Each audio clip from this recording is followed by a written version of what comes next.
All right, what is going on, everybody? Welcome back to another day of SaberSim's DFS office hours. Today is Friday, March 21st of 2025. Looking ahead here, we have a 7-game NBA main slate tonight.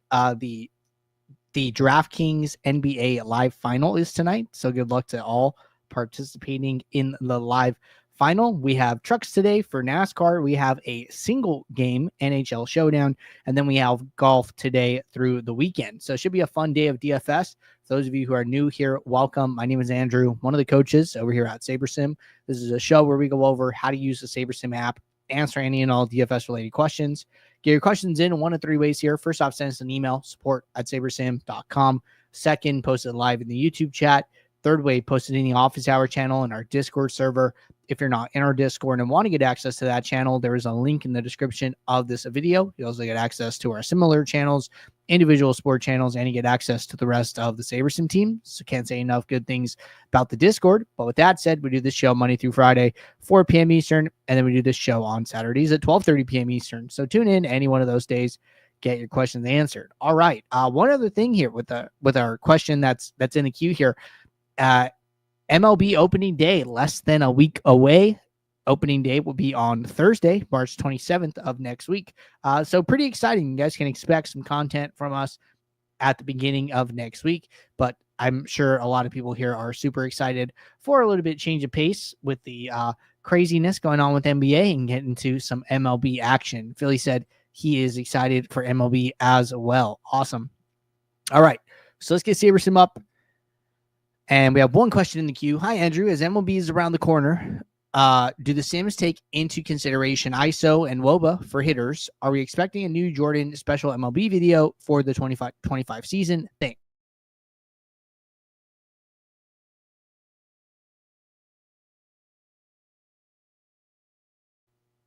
We take into account a ton of detailed statistics. The one thing that we don't take into account that I think a lot of people look at is like BVP, which is like batter versus pitcher. In our analysis, that is not a good predictor statistic. So that is something that we do ignore. So just be aware of that. And then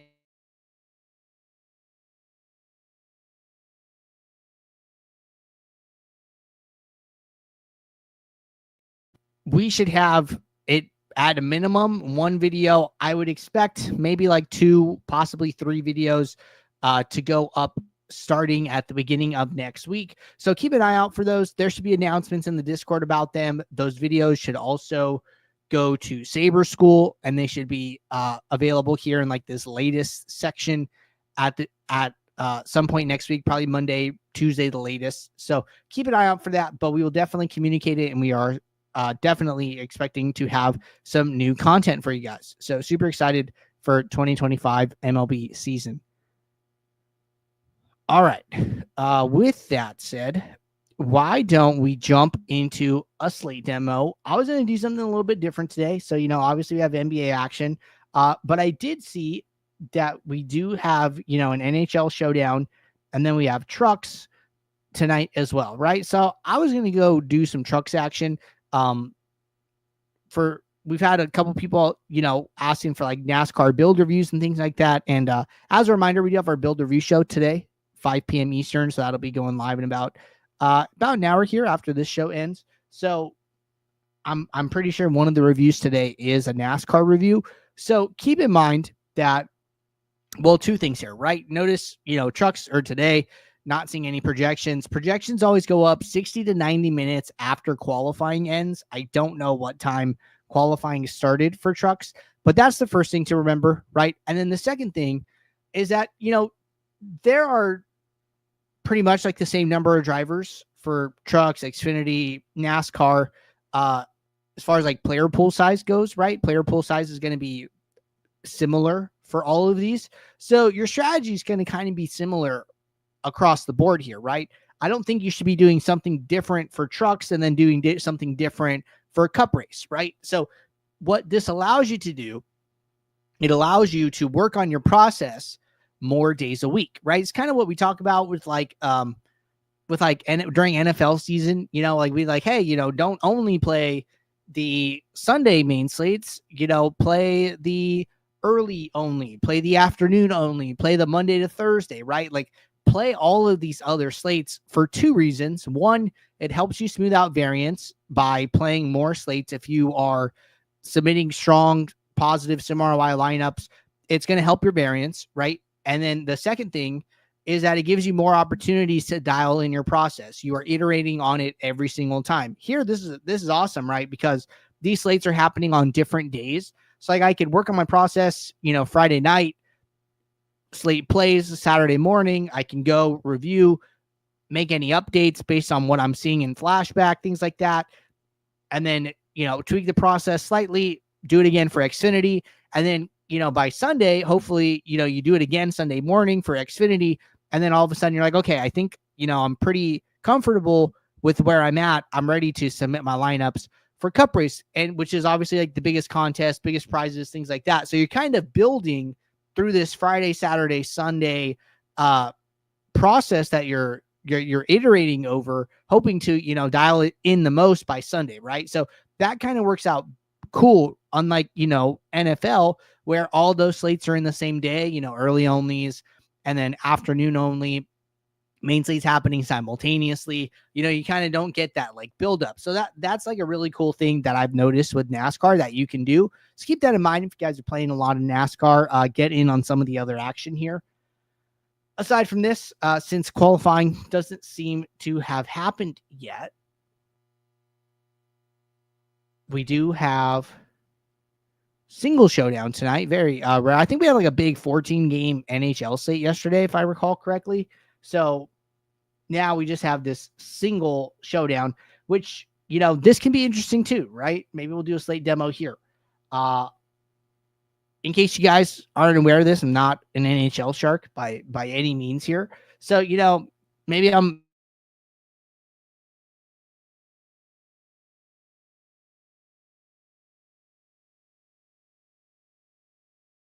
saying like in the postseason, try and dial in their process, right? So first thing is, contests usually a bit smaller, right? Everything's kind of in like the thousands of persons here. We do not have bucket ownership. There's only one ownership source for NHL Showdown. So that's just SaberSim ownership.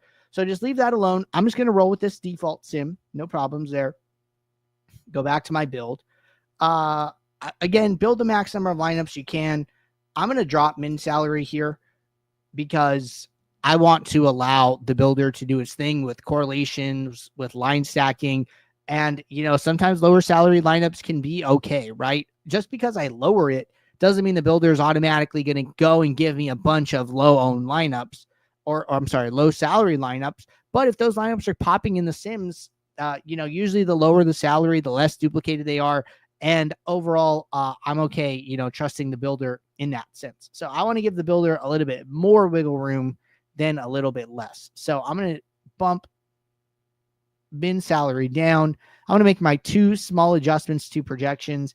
And then I'm definitely not going to do any filters or rules here. I just want to let the sim outputs do their thing.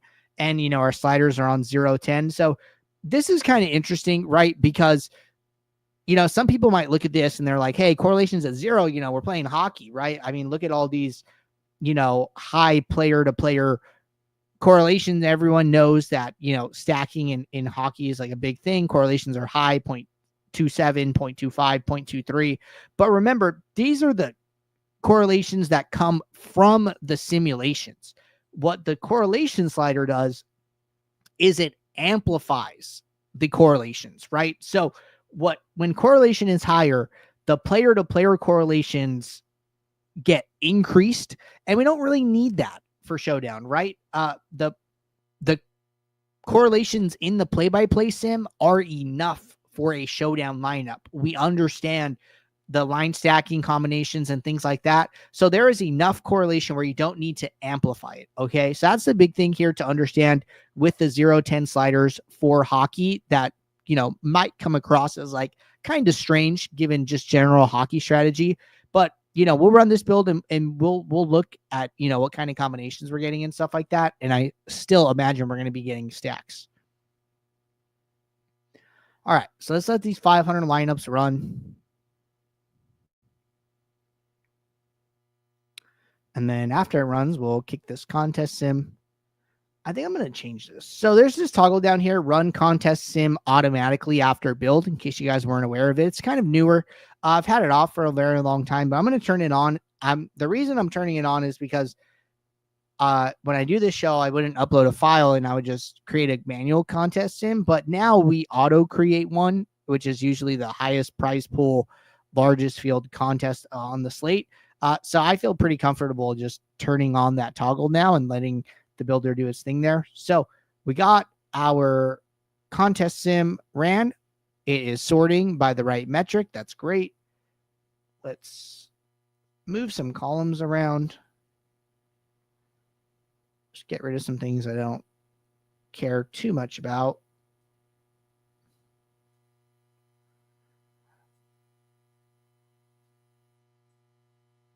See, like I don't need all these doubles with like projection ownership.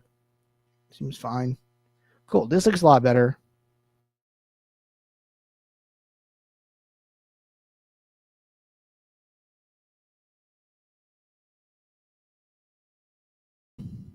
This looks pretty good. Pretty happy with our setup here. Let's set up an average ROI one.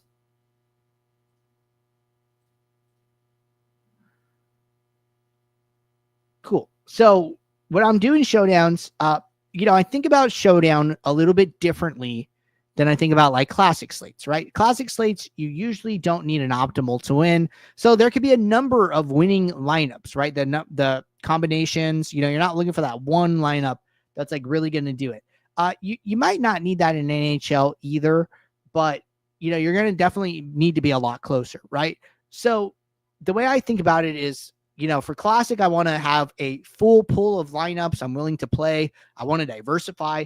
For showdown, I kind of want to take a pool and I kind of want to shrink it down to a smaller, what I call like my effective pool, my working pool, and say like, okay, I want to play lineups from this smaller set, and hopefully one of them is going to be the winner, right? So the way I do that is set up a filter that's like a ROI greater than 0. This will drop my lineups down right away. And then if I click this toggle, I can see that. So 202 lineups went in the trash here. This is why, when you use Saber Score, we recommend staying in the top like 25 to 50%, because usually when we do an ROI filter, it gets rid of like somewhere around like 40-ish% of your lineups. So if you're staying in the top 25 to 50, chances are you're playing more positive ROI lineups with Saber Score. Okay. So ROI filter, check. Another thing I like to do is a geo-mean filter. So what you would have to do, and really quickly, I'm just going to rename this ROI one. ROI, save. Okay, cool. I'm going to turn that off. So if I want to do a geo-mean filter, I got to go create a geo-mean custom metric, which you could do if you're on Ultimate. If not, you could do this as a rule. But anyways, I create a metric that says my own geo-mean value. I just renamed it here. Once I create it, now it's something I can filter by in this dropdown. So then I would say geo-mean less than X. I don't know what number we want to use here. I'm just going to start with something like 20. See if that even does anything. It doesn't. Okay. And honestly, something I probably would have done, which maybe we could just like go do real quick, we have some time, is I would figure out if duplication is important for NHL Showdown. And the best way to do that is to just go back to a past slate and look, right? So I would go back to like yesterday, because again, I'm saying like, hey, I don't play NHL.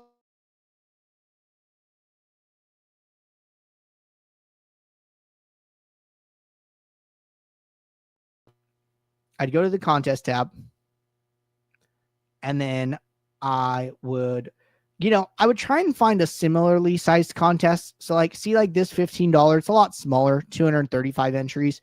I don't really want to use it. So I would go down to the $1.20 max, because the size of this one is actually a lot closer. Seems like they sized this up slightly here because it's like the only game on the slate. So then I would go to users, and then I would typically look at maxers. So 20 entries, sort by sim ROI. Okay, so here, right, I come in here. average dupes are 0 or 1. I actually wouldn't do anything for duplication in this sense. The duplication rates are so low that I don't think it's very necessary. So then I would just go back to the one I'm doing here, and I would basically skip that step. But that might be something you want to use for like NBA Showdown, NFL Showdown. When MLB Showdown comes around, kind of do the same thing, right? MLB might play a little bit closer to hockey. I'm not like 100% sure. So I would want to check though, right? But using past slates to get answers to these questions is something that you definitely want to consider, right? So, okay, I got my ROI filter check. I'm going to skip the geomean one check, and I'm kind of ready to go here, right? So now I'm ready to start like analyzing these lineups. We're taking one stand on Zach Werenski. It's not a huge stand. He's 11% owned. We have him in 25% of our lineups at captain. Seems fine. And then some bigger stands here, definitely on the flex side. So, maybe I'm not too familiar with these guys. Maybe I want to diversify a little bit. You can still use min uniques. You can cap exposures. I like to try uniques first and then cap. So going from 1 to 2 uniques seems fine. 2 to 3. ROI dropped here like 20%. Not that bad. Projection slightly down, but our exposures come down, right? So like the way you got to think about this is like, okay, the builder is like jamming this player at like 70%. And the reason they're doing that is because they think it's like a very strong play. Well, when you lower your exposure to that player, you're effectively lowering your ROI a little bit. So you should expect like when, your highest exposed player, like you're managing your risk to them, when that exposure comes down, well, your ROI is going to come down slightly too, right? So kind of expected, by managing my risk, I'm trading some ROI to do so. I'm totally fine with that. I like this a lot better. We're still getting to this, line 1 CBJ, but our exposure is less, our leverage is less, and it just seems like a high owned line that's going to be popular tonight more than Pittsburgh. So I'm fine with it, right? I think that 3 uniques is good. Half of our lineup is different from every other lineup in our set of 20. We didn't sacrifice too much here, and I think that the leverages are a lot better, and I'm a lot happier with them. So I would do something like this if I were building lineups for NHL tonight. And again, I'm not an NHL shark, but I think that you could build strong lineups with SaberSim using ideas and concepts that you learn from other sports and apply them here, right? And we even, went and checked the past NHL slate to make sure we're kind of on the right track here. So hope that helps you guys out. If you guys want to experiment a little bit with some other sports, I know NBA is a little crazy this time of year. But Philly said, I may follow your lead on this and run the raw sims for NHL Showdown tonight. Right on. Hope you have some success. But I know the contests are a little bigger than usual, so kind of a good day to check it out. All right. We are caught up with questions in the Office Hours channel and Discord. Appreciate you guys tuning in. I hope you guys enjoyed that NHL Showdown demo. I'll be back in about 40 minutes for our build review show. So until then, everybody, take care. Good luck. Thanks. Bye.